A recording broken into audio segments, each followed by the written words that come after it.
I want to talk about how our pain clinics were set up on the inside and how the federal government used it against me at trial.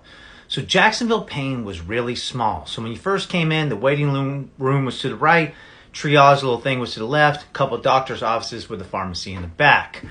So as we built new ones, we did them as like stages. So the waiting room was in the front was like this with a bunch of chairs, a lot of people, TVs on it, just the wall, just like it is there, with the counter up front. And then once they went from there, they got called back to triage. Once they got done with triage, they went to a secondary waiting room in the back to where they would wait on the doctor.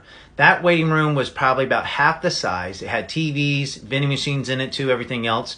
So once they went to the doctor, they left from there. If they wanted to fill their script in-house, they went to another waiting room, which was very small, in the pharmacy. So they'd wait there with TVs, again, with restrooms, where they can sit there and wait for their prescription to get filled. Then they would pay and they'd go out the door. So they went around in a circle in the building, how it was designed.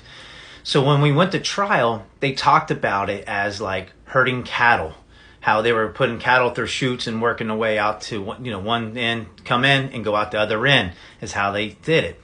But then the lawyers turned around and were like, well, isn't all businesses, everything is designed to make, things flow. So it didn't work in their favor because we used a lot of corporations, a lot of big business, how they do that. But I will tell you one thing, that how they did it, it was pretty good how they made it out. But I will tell you, as we did it, we got better and better designing our clinics and knowing how to operate them smoothly, because it was so crazy and chaotic. When you have 5, 6 doctors at one facility, it gets pretty wild when you're seeing 200 to 300 patients per day at some of your places.